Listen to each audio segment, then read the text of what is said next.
1968. The engines are on. 4, 3, 2, 1, 0.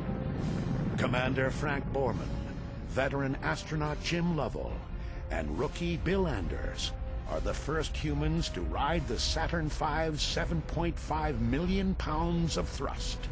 We were way up on the top, like a ladybug on the end of your automobile's whip antenna. So as these big engines were thrashing around to keep this thing straight up, boy, the ladybug was getting thrashed. And it was so loud, we couldn't talk. The vibration, the thrashing was violent, and you couldn't see the instrument panel.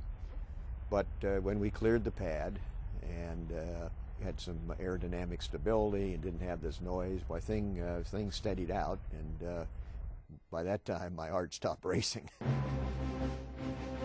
Apollo 8 is the first time humans venture beyond Earth's gravity. Lovell marvels at never-seen-before sights. I can see the entire Earth now out of the center window.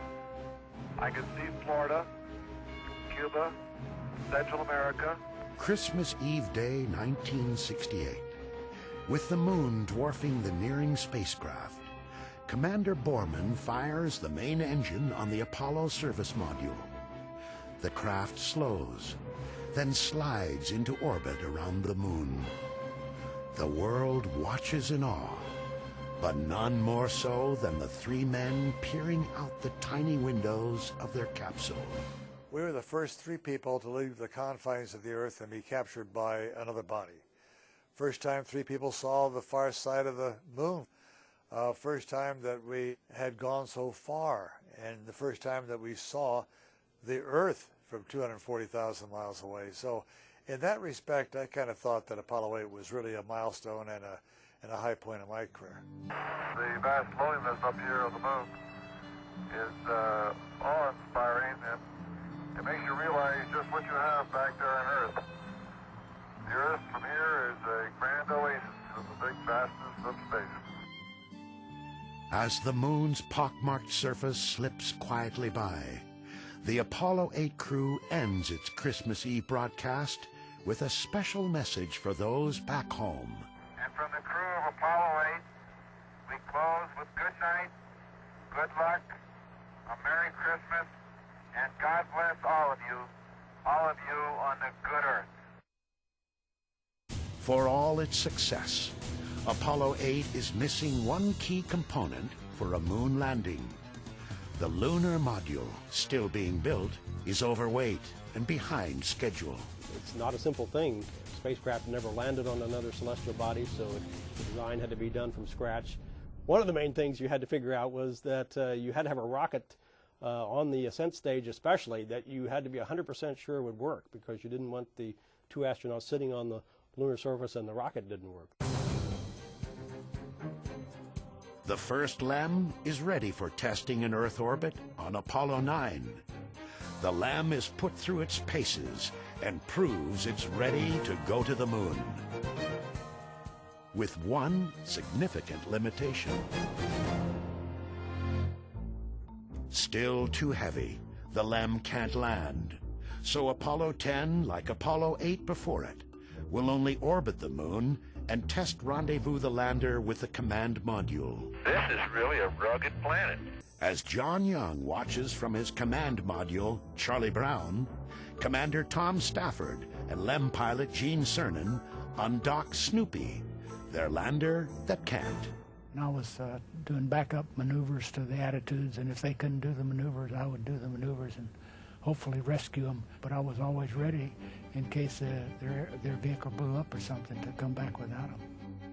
To test a landing approach, the LEM drops to within 9 miles of the moon's surface and gets a good look at the site NASA has selected for the first touchdown. Skimming the surface at nearly 3,700 miles an hour, Cernan peers out his window at Lunar Mountains. We is down among us, Charlie. Roger, I hear you weaving your way up the freeway. Roger, fantastic, Charlie, fantastic. I felt like I had to pick up my feet to keep from dragging my heels on the top of those mountains. When you move that fast across the surface and you're that close, it's an overpowering experience. On their second flyover, the experience turns almost deadly when the lunar module tumbles out of control. I saw the lunar horizon 8 times in 15 seconds in all different directions. That was a man-made problem because we were switching computers to check out a little backup computer we had. The guidance switch had to go in the other direction. I had already put it in the other direction. And so Tom went and moved it in the other direction. And so the computer that had the spacecraft at that moment didn't know where it was. But Tom was able to stop it, control it. Finally, as in the comics, Snoopy returns to his master, Charlie Brown. Even before Apollo 10 enters lunar orbit, the Apollo 11 spacecraft has been rolled out to the launch pad atop its Saturn V rocket. In less than 2 months, its crew will try and safely set it down on the moon. That's one small step for man.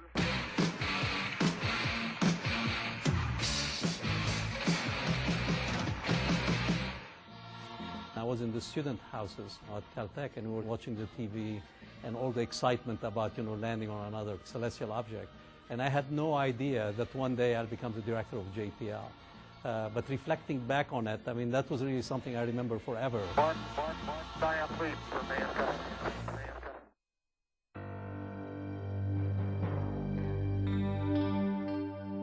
They've all been to space before. Commander Neil Armstrong on Gemini 8. Command Module Pilot Michael Collins on Gemini 10. Lunar Module Pilot Buzz Aldrin set an EVA record on the final Gemini flight.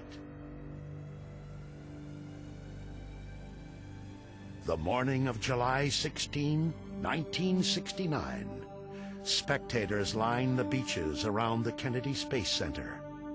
America will attempt to end the space race. Moon fever is rampant.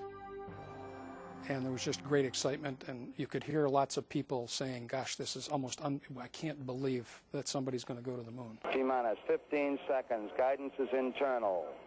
12, 11, 10, 9. Ignition sequence start. 6. At 9:32 a.m., the Saturn V's giant engines roar to life.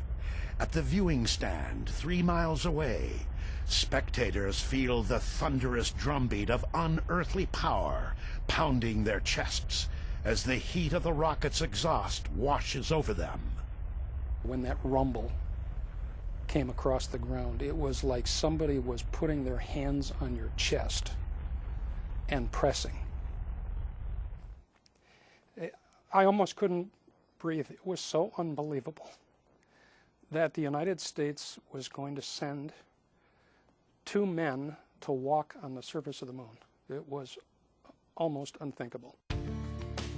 For 3 days, the crew of Apollo 11 cruises towards the moon, then drops its spacecraft into lunar orbit.